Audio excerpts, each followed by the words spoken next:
Hello, my name is Alain Vinet. I'm music director of Cirque du Soleil, and you are watching CirqueCast. You're watching CirqueCast, the podcast for everything Cirque du Soleil, featuring artist interviews, Cirque headlines, and the inside scoop to your favorite shows. So buckle in, sit back, and enjoy CirqueCast.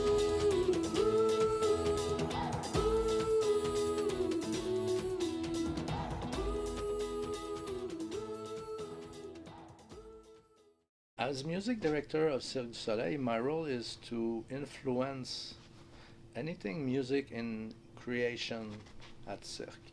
I am also in charge of the CD aspect, so the production of the music of the shows for retail.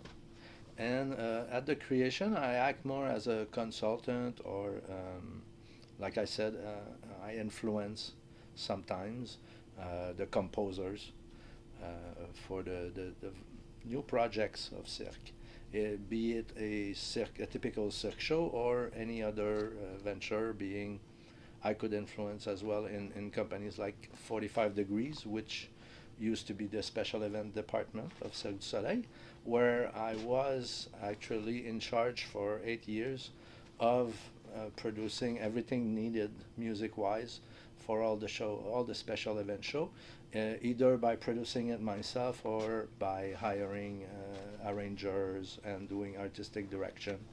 This is kind of what I've been doing for 10 years, mostly taking care of special events department and production of CDs and production of music itself. My background is in the DJ arena.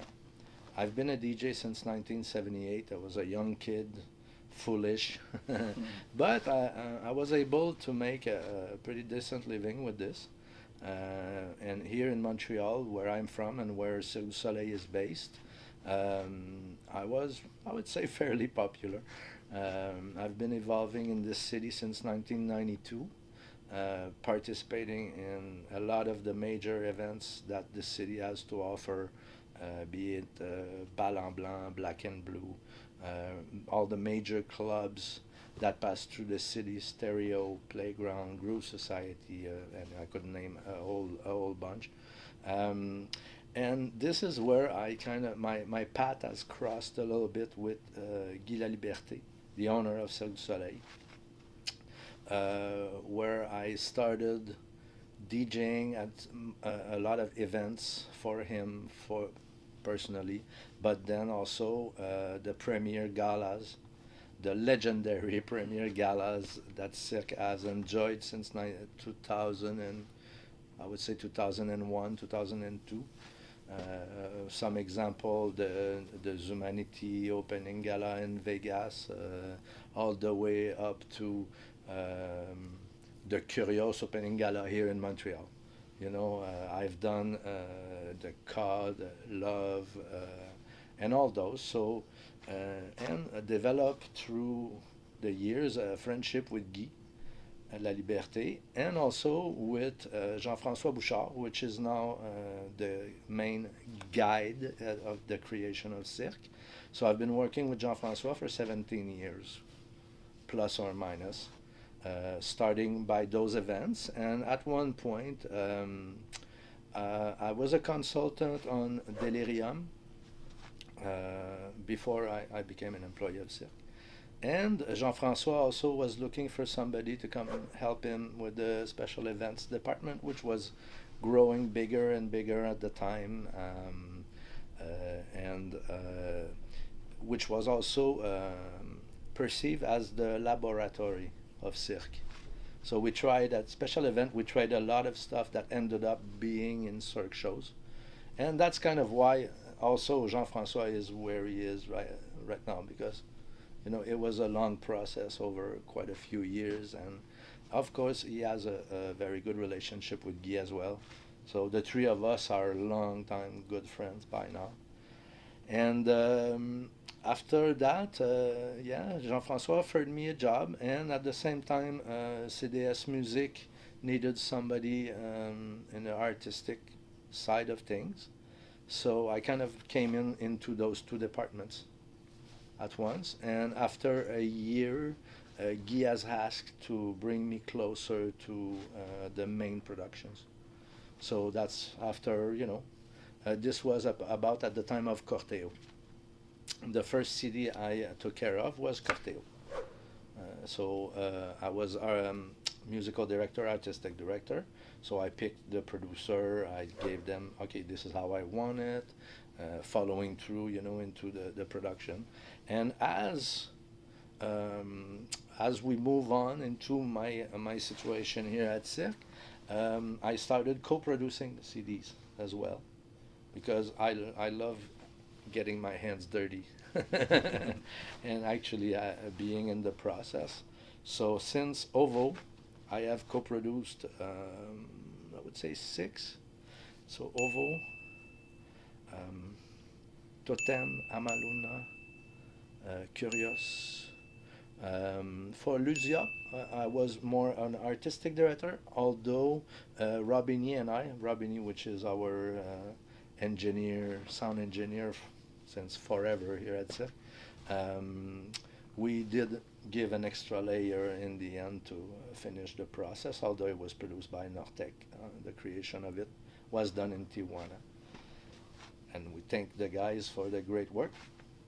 So, gets us to here. So walk us through your normal workday. Typical workday. That doesn't exist really. A typical workday while I'm in production of a CD is studio time all day, and sometime for like 10, 12, 14 hours. A typical day would be phone calls, keeping in touch with as many people as possible, because it's a big family and we have a lot of people in music throughout Cirque du Soleil's galaxy. It also creative meetings. It can be having a consulting with composers, with band leaders, sometimes with musicians.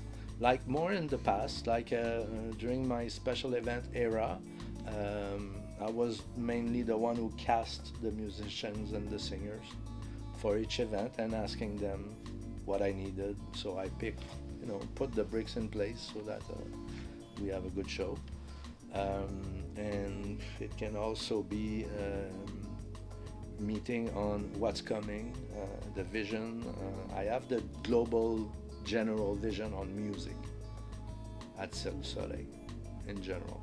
I try to keep it in touch as much as I can with band leaders, the ones that I do know personally. I know quite a few. And the other ones I try once in a while to reach out, and say hello. And yeah, I'm basically working in the creative department under Jean-François Bouchard, in assisting in any way possible, whatever is needed. It's never the same. That's why it's really hard to define a typical day, because each project is different, which is what has kept me here so long, actually, because there's always intricacies. So what is the most challenging part of your job? Sitting on a chair. The most challenging part of my job? The challenge itself. But I embrace the challenge. This is what I live for. When I don't have any challenge, I'm gonna try to find other challenges. Challenge is having to be here on duty all the time. Even if I'm not in the office, I'm reachable 24/7 in case of emergency for anything. It's a full-time job, and I mean full-time. Some periods are more intense than others. When we're on a production, it's tighter. It's studio time. And, coming up with ways to make everything fit in the Excel file in the concept, but no challenge is too big. All right. So, say it's time to produce a soundtrack for a show. What's your first step? Like, what do you need to gather prior to beginning the production? Well, I would say the first thing I do is I try to get a video captation of the show, okay, where I will identify the pieces which I'm going to keep and the pieces that I'm not going to keep in order to make a formatted about 60-minute CD. Okay, maybe not in the case of Hoya, but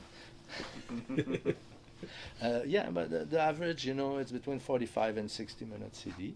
So I try to take a 2-hour show's music and make it into a 1-hour interesting standalone music soundtrack that you can listen from one end to the other, and it has its own story in it.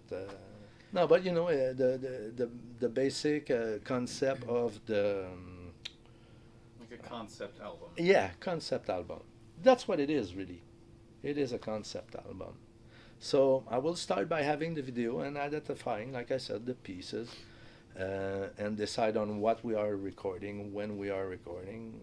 Are we doing it with the musicians of the show? Are we doing it outside the Cirque realm? Because you're going to bring this on later, but in the case of Lucia and Toruk, normally in the past, we always wait until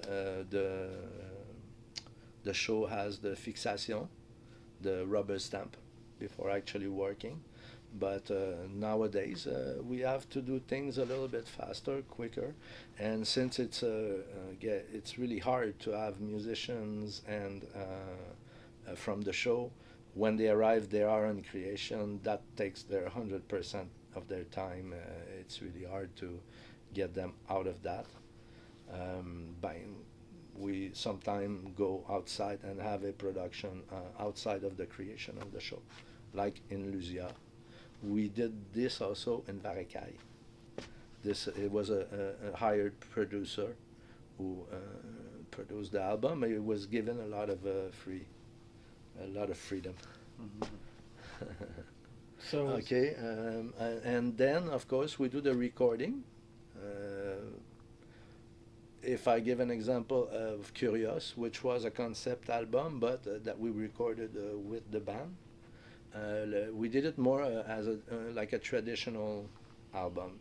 So we start by doing the basic tracks: drum, percussions, bass, and in Curious's case, the accordion, because the accordion is in Curious is really rhythmic. So we did those four. So we recorded all the pieces we wanted with those four. Then came the strings, cello and violin. After that we did guitars, and then we did voice in the end. Always in the end the voice, so we have everything, and the singer can be inspired by already what we have. And then we go into the editing and mix part of the production, and I've developed quite a nice way of working with Robini for the past couple of releases. Robini again being the engineer that mixed most of Cirque du Soleil's album, where we work together, and it's kind of a back and forth. So I also work on the mix, and he also works on the edit part of things, so we complete each other a lot. And also I keep my artistic direction, artistic vision of the product that's gonna come out in the end.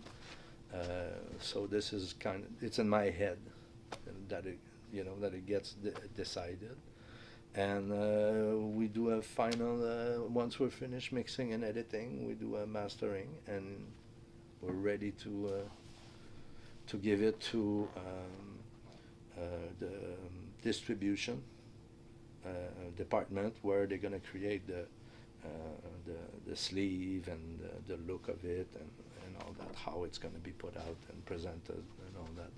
Me, I'm in charge of delivering the actual audio files, the source, That's where my work stops. So earlier with the Verikai soundtrack, you mentioned that the producer had a lot of freedom. But Varikai was produced by Nathan Sonny, which is a great producer. Personally, I love what he does. The only I love the album itself. I think he did an incredible job, and surprisingly, compared to maybe other people, I think he respected quite a bit of the melodies that Violaine Corradi wrote. Violaine Corradi being the composer of Varikai, Dralion, and Zaya, good friend of mine. Um, but he went a little bit more into too much into electronica, maybe. I think that's not for my taste personally because I come from there. But if I look at the track record of what I heard, Cirque fans and the comments and all that, this is one that kind of had not negative comments, but it's a little bit further from the show than, let's say, the O album or the La Nuba album or the Alegria album. Although Alegria is a studio album, but if you listen to O or La Nuba album, they are albums that were recorded in a live situation and were mixed in the studio. With a mobile and kind of like what we did with the 30th anniversary DVD. We had a mobile, we recorded 96 track and then came in the studio to do it. As opposed to a studio album where we go in studio with the musician and then we can do one track at a time, recording and making as many passes as we want. When you do a live recording, it's a little bit different. You try to nail 2 or 3 passes exactly to the synchronize so that it's easier to make the arrangement after or editing or whatever. So how much freedom do you actually have to change some of the music for the soundtrack? Well, it depends on each project. I have all the freedom I want because in the end, I am pretty much the one that approves. The only one that can say or say, no, it's not good, we don't want that, is Guy or Jean-François. And so far, my track record, so far, I know what Guy wants, so he knows I'm going to try to give him as much as possible and as close as possible, to the show. But like I said, since I came in, I gave myself a mission to create always a standalone product. Sometimes I will add a little bit of audio image to palliate for the lack of real image, so that you can listen to it and it's a story, kind of like a show, in maybe a shorter version, because in the show the music is sometimes longer because you have acrobatic action, you have theatrics, you have visual. So in a CD, I think in a soundtrack, it's important to concentrate on the key songs, if I may call them that. So you don't agree that the soundtrack should sound just like the show? But not that I don't agree, but I think a soundtrack should be something that gets produced as its own entity, but reflecting as much as possible the reality of the show. So does the composer work closely with you when producing the soundtrack? Well, actually, it depends. When I'm producing the soundtrack, like I said, I have the leeway. I'm the one that basically is trusted. I'm the one that has to answer to. So I will go with my gut. But that being said, I maintain a close relation with the composer. And in some instance, I co-produce with the composer. Like Ovo, I co-produced the CD with Bernard Sepas, the composer. We did it together with Rob. Totem, Amaluna, I co-produced with Bob and Bill. In the case of Curious, it was a co-production, but I was a little bit more involved from A to Z. As to Amaluna and Totem, Bob and Bill, Mark and Guy, did all the editing, but under my direction. And then I did the extra editing at the end. I do the pacing. I always do the pacing. I decide which song. Sometime it follows the show, sometime it doesn't. My in my mind, what I want to give to the world is a nice journey. So if it works musically, no problem. I will keep the order of the show. But if by changing one thing of place, it makes it a more dynamic, but I will do it. I'm not shy about that. Which was the hardest soundtrack to produce for you, and why? The hardest soundtrack to produce.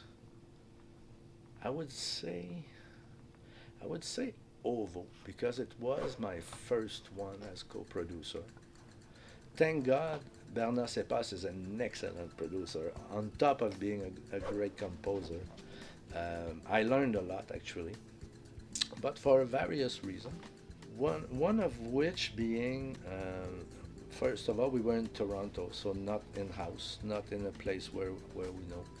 This was a little bit of concern. And before when I actually got there, we had a little difference of opinion or with the musician, a little bit of drama, but nothing that we couldn't handle and we didn't fix in a nick of time. It was just a matter of having to handle, okay, look, we need this, we need that more, and consult with Mathieu Gilles Lancio, which is used to be my counterpart when we are producing a CD. So he's the one that puts the numbers and gives me budget, tells me, okay, this, that, handles all the production. He used to do it at that time. So I needed to, clear some stuff, make sure that the musicians were happy, and once we were on the go. And it was my first one, so we experienced quite a few little hiccups as well. Just one thing that you don't think about, just making an in-ear mix for musicians can take a lot of time. When they are in the show situation, they have their monitor guy that gives them how much of whatever they want. So recreating that in the studio was actually 30 minutes per song. Just wasting time, just placing ear, this is something that you must know when you get into if you don't have a lot of time, you have to think about this angle. Stuff like that, And then the production itself, it went pretty well. Both Bernard and I were working on two planes. So I was doing a couple of songs from here, and he was doing a couple of songs from his studio, like doing all the editing and the comping and, making sure that we have all the best takes of everything. And after that, we did the mix with Rob at his studio. The three of us, basically, would leave him work and then come back and do some notes and all that. So it wasn't as much hands-on. The editing part, yes, but not maybe once we were in mixing, But after that, like I said, since Totem, both Rob and I kind of developed a way of working where we sit down together and go back and forth, Works a little bit, I jump in, I do a little bit of edit, bon. And which one has been your favorite soundtrack to produce? That's a tough one. That's a really tough one because they were all so much fun, and all the musicians that I met and worked with, they were all admirable and really on point. But I must admit that Curious was because we really co-produced it, Rob and I alone.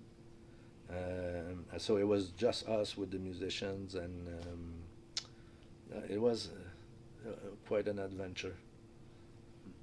So, and I don't mean any disrespect with the next question, but they say that we are our own worst critics. Mm-hmm. Do you ever hear back some of the soundtracks and think, I should have done this differently, or as Ricky would say, I don't what dwell. was I thinking? I don't dwell. You don't dwell? I don't dwell because I will not permit myself giving something that I'm not proud of. I would never do that. I'd rather exclude the song And actually, I did that on which one? I think it was Toruk, maybe. Yeah, I think it was Toruk.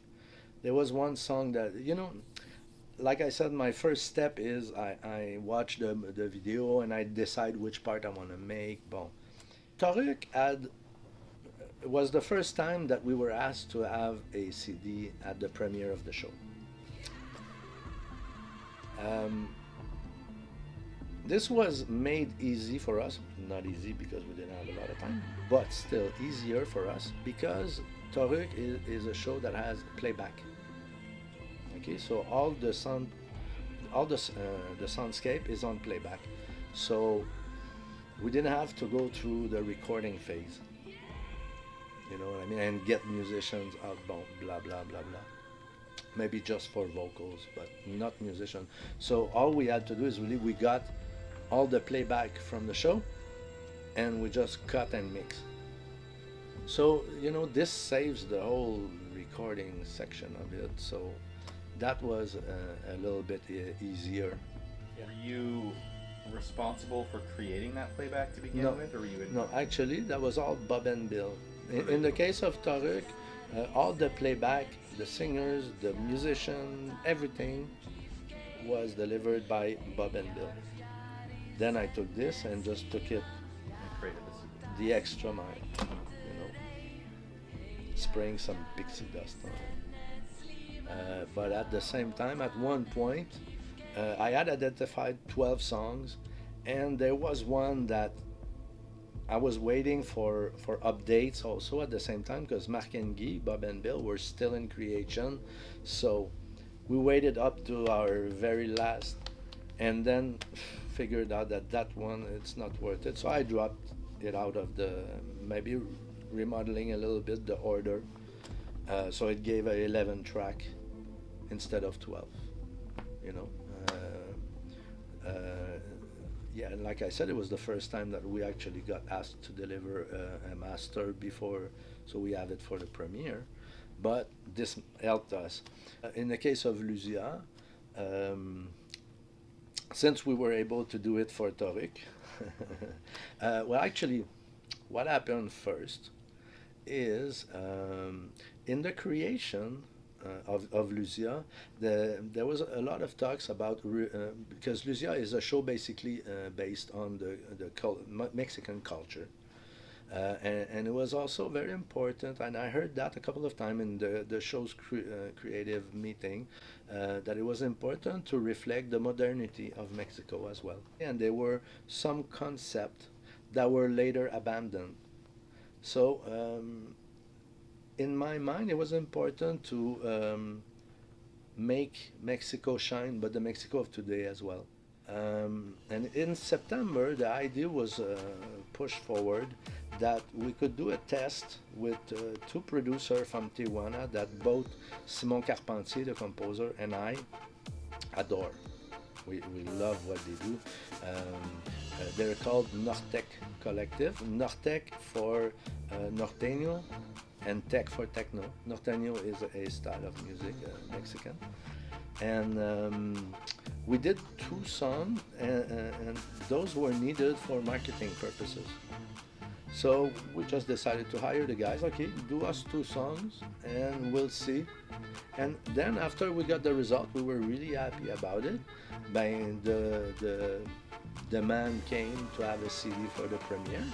So we said, might as well do it with those guys, which are in Tijuana, recording real Mexican musicians and all that, to keep the color of Mexico very well alive, but at the same time giving the modernity of the Nortec feeling,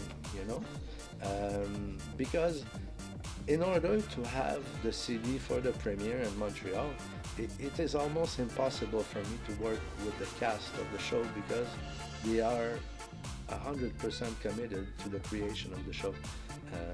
And in the time I have to do the recording and the producing, which is mostly like January, February, and we open in April, they just arrived. They are knee deep in learning the music, and they don't even know each other that well yet. They haven't played the show, you know. So instead of losing the sales, we just decided, okay, let's make one, and at least we'll have something to sell in our big market, which we never used to have, like Montreal, Toronto, San Francisco. We never have the CD ready for those cities, you know, and those are basically our best market because this is where we are from, basically Montreal, Toronto, Canada, about in general, you know. Maybe in one day we'll have an add-on which will have a closer to the show version of the music. So going back to, you mentioned Norte Collective doing 2 tracks for marketing purposes. Did those tracks make it into the soundtrack? Yes, of course. It was Así es la vida and Los Mosquitos. And Your favorite? I like that one. I also like the first one as well. Yeah. That's it, like, that's what I'm saying. Well, Así es la vida is really the one that sold us to the Nortec concept. Everybody loved the way it came back. If you listen to it in the show, I would say it's kind of double speed, double the speed of the version on the album. You know, instead of dun, da, da, da, da, da, da, it's dun, da, da, da, da, da, you know, it's got a double speed feeling to it. You know? So it's little differences like that, but the spirit is still there. The phrases are shorter, but the spirit is still there. So we know that Lucia was inspired by Mexico, and you know, obviously so was the music. But was there anything more specific that you wanted to be the soundtrack to be influenced by? Like any direction that you gave Norte Collective? As far as the soundtrack, it was really a question of them utilizing Simon's music and giving it their interpretation, you know. And as far as creating what is on the separate tracks, I gave them the leeway. Okay, I let them go wherever they wanted. Then, since I did an extra step after, I would take that, sometimes change the editing to make it more to our standards. Sometime adding a layer of sound or changing a sound or treating, or you know. So I kept myself it's kind of a producer layer, but without the title. You know, for all intended purposes, they produced this album because they gave it the color. Okay, so that's why I didn't want to step in and try to take their shine. And you said that this was recorded in Mexico, Tijuana. In Tijuana. How was that process of having basically all the music being recorded somewhere else, and then you being here in Montreal? I asked the delivery to be made, instead of a stereo mix, into stems. So I actually got most of their mix, but in semi-separated channels, you know. So whatever treatment they did to it, I wanted to have, because that's their signature sound. But after that, we came and just polished it a little bit more. So instead of them working hours and hours on mix and on trying, and then me saying, no, a little bit more this, yeah, I just kept that last step here, you know, which was fine because it was kind of a gamble at the same time. So I said, okay, I need to keep a little bit of my hands on this because we've never done this before. So, and it was agreed upon with them. Okay, look, guys, this is the gig. Do you want to do it? So, yeah, and they were fine with the concept, and we just got along great. They are sweet guys, and they know their stuff. They're really, really, really good producers. They are also DJs, but they actually perform. It's more of a performance even, because there's always a live element. They actually came to perform at the premiere gala. It was really cool. So we got to hang out a couple of hours after working from a distance, you know. So I still need to go visit them in Tijuana. What about the vocals? Were they recorded in Mexico as well? Some of them, yes, because one of the things I ask Pepe and Ramon is to give us at least a demo track of vocal, of how they heard it, how they wanted to swing it. So they work with one of their singers over there, Azul is her name. But the three main pieces on the Lucia CD, which are main vocal track, we had to use our singer from the show, Maro. So we did the recording here. Okay, so just the lead vocal and a little cameo of trumpet from John Well, the trumpetist from Lucia show. Yeah. So was it important to have the actual singer? On the Yes, soundtrack? this is one thing that we will never. We try not to derogate. Like if we do whatever, at least the vocal has to be the singer of the show. Yeah, so that's why the creation department of Lucia, that was the one thing they insisted upon. And actually, if you look at Pambolero on the album, it has vocal, but in the show it doesn't. That's true. Yeah. Intricacies. Well, since there was not in the show, not vocal, and I felt we needed an extra vocal song. And I knew that lyrics were written for it from Anna Liani, which is Simon Carpentier's wife. I look at them, and they were both in Spanish and English. At one point, I even considered making an English version for America. It could have been like the theme song to send to a radio station, whatever. How it works now. So the main three, I kept Maho's voice, but in the case of, I think it's Pez Volador, and there's another one where it's more of a lyric, more wailing kind of voice. It's not with words; it's more just vocal. I kept Azul's voice so that she has she's on the album. Okay, so let's go back a little bit and let's talk about the 30th anniversary concert. Oh yeah, you want to go there? Huh? Yeah. What were you thinking? Yeah, what was I thinking? So how did that come about? Okay, this is a cool story. I would say, and I think it's in 2009. Back then, we used to do what we called creative forums, creative summits, where we would put in one room show directors, music composers, decor designers, costume designer, makeup designer, whatever, and do a day of chatting and presentations and togetherness, like a brainstorm on a particular subject. Okay, there was one for each of the department. Okay, each time we did a forum. When came time to do the music forum, Gilles Sainte Croix was in charge. You remember Gilles Sainte Croix, one of our guides, our grand saltimbanque, which has been with Cirque since its very beginning.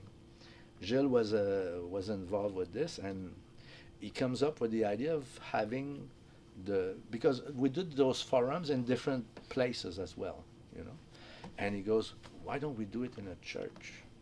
I said, okay, I can live with that. So we book a church and we do our day, and for the purpose I hired an organ player, and I brought in a few ex-Cirque singers and musicians. So I brought Roxane Potvin from O, that used to be the singer at the creation, and Mathieu Lavoie, who was on Kidam and Varecaille, and Catherine Ledoux, who used to be my assistant at the time here at the studio. So we show up there and we do our day, and then comes the musical presentation, and I have Roxanne, which is in the Jubé on the second floor, acoustic, no microphone, no nothing, with the organ being in the back of the room, and she's just singing over it acoustic. She's singing Nostalgie from O. And I'm sitting right behind Guy Laliberté, who turns around and looks at me, and he's got a big, when you cry, a big tear on his cheek coming down, and he's got goosebumps, and he turns to Daniel Lamar, which is next to him, and he goes, I want a concert in a church. So that was in 2009. So we go back to 2009. We had Saltimbanco coming during the holidays in Arena. Following year, Alegria. Following year, Kidam. Not Kidam. Is it Kidam? Yeah, maybe. Not sure of the sequence. Anyhow, all the way up to 2014 was the 30th. We always had a show during the holidays, so it never happened. But that year, for the 30th, the star aligned, and we got the go to actually do it. So imagine 5 years later, every year I would come up with a pacing, send the pacing, and work a little bit on it, and start making my mind around it. So by the time we actually got to do it, I had been gone through about 5 pacing, and always adding shows. We actually added quite a few shows in those 5 years, because that was when we one after the other. Yeah. So yeah, so we ended up getting a go to do it for the 30th anniversary. We had a very short period to actually create this. So the way I did it is I actually went and got all the sessions and make one big proto session of what the show would be. So I made a full proto session with all the tracks that I had from the CD to create the model. Then, as Frédéric Chiasson was sending us arrangement, we would print those with fake strings and fake voices and everything, so that we were able to create a full proto session of the concert before we actually went in. So we were able to give versions for everybody to rehearse on their own time in their own space, so that we all gathered together knowing what we had to do. It was the only way, because it was such a short time. We could not be all together in one room. We did that once before we showed it in front of people. We had one time to play it. Imagine the stress. But my stress was really relieved once I heard the orchestra. We were in Studio Théâtre here at Cirque, and we did only a run-through of the show, but only with the orchestra, with the playback that we had in the speaker, but obviously the mix was. But being in that room with the strings, the brass, our singers were there, our musicians were there, but we were still far from reality. But when I heard the strings and brass, I said, okay, we are there. So the stress immediately went down, and said, okay, no problem. Because most of the time, musician, like classical musician, they read. So as long as they got a chart and the chart works, we're fine. The idea of having the proto session matched with the Sibelius arrangement, we were able to find every mistake, call Frédéric. Okay, Frédéric, change this, that. Okay, change this, make the bon. It was actually quite simple in the end. It's a lot, but at the same time, the way we did it, actually Thierry Anger, which is the composer assistant on most of our show now, was my assistant on this as well, helped me out greatly on the chart aspect of things, on the structure, and working with all this to build our nice big session of everything in it, So it was quite a nice adventure, probably one of my favorite projects in my now close to 11 years at Cirque. I would do it again anytime. What was your thought process for selecting the music? You mean what I was thinking? Never gonna live that down, am I? But like I said, I spent 5 years making different pacing and playing with it, and the thought process was really more try because of the sheer number of songs I had to pass in such a short time span, which was 75 minutes plus the encore. So I had an average of 2.5 minutes per song that I could put in. So I didn't feel like doing a stop, go, stop, go, stop, go. So the idea was to create movements, of a certain era, so we could go through an era of cirque.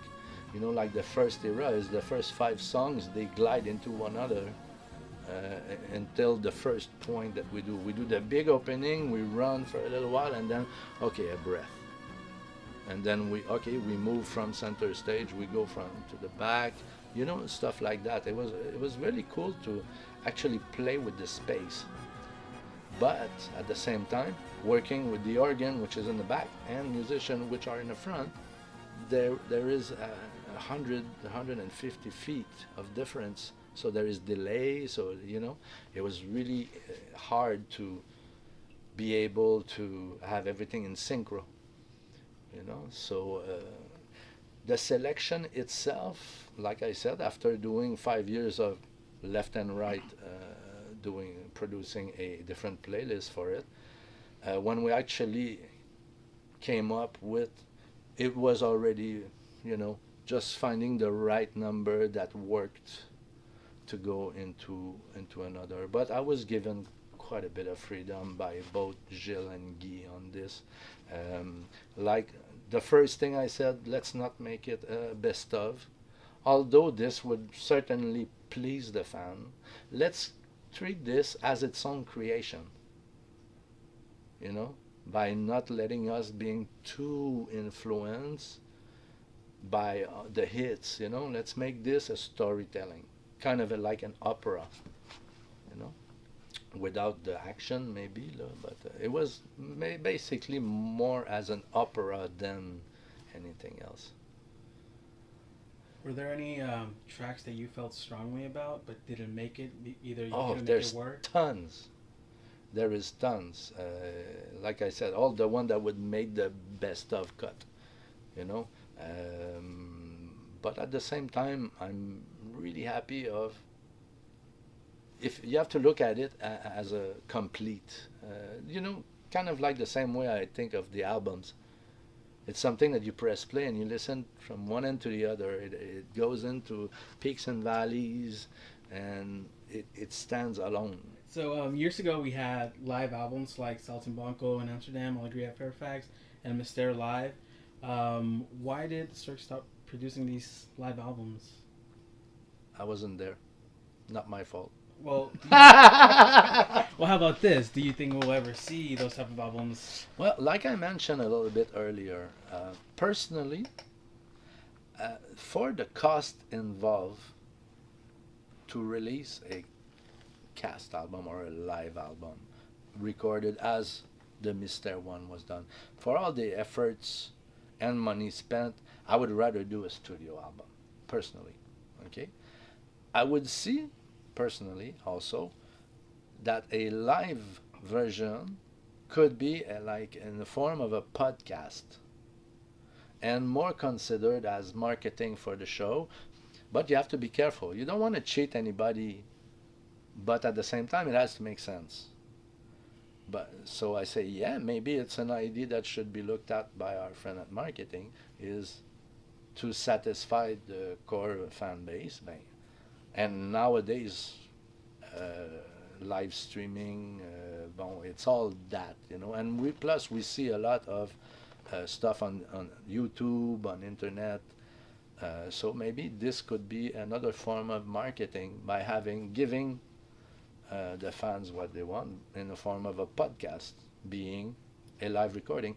And the beauty of it is we can update it, because you know how sometimes we change musicians, we change singers, we change Bombay.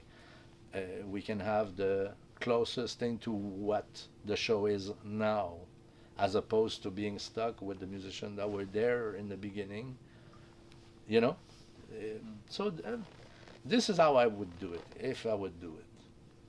And what about Solarium/Delirium type album? Oh, we tried for the 30th, but Guy didn't want to go back there. You know, like once you do something, you want to try. That's why we did the 30th anniversary concert instead for the 30th. Maybe, you know, personally, I'm not close to the idea, but once again, it has to make sense business-wise, you know, because each time you use a musician track, you have to pay that musician, and it's a lot of money. Do you think that we'll be seeing more inspired by soundtracks in the future? Well, like I mentioned before, if we need to have the CD for the opening, it's almost impossible to work with the musician from the show. So this is, unfortunately, unless we come up with a way to do it in the creation of the show, which normally they are not too fond of doing, because we are in creation, you know. Once a show opens, it's not even finished created. There's always like adjustment, and there's more to be done to it, to massage it, to, you know.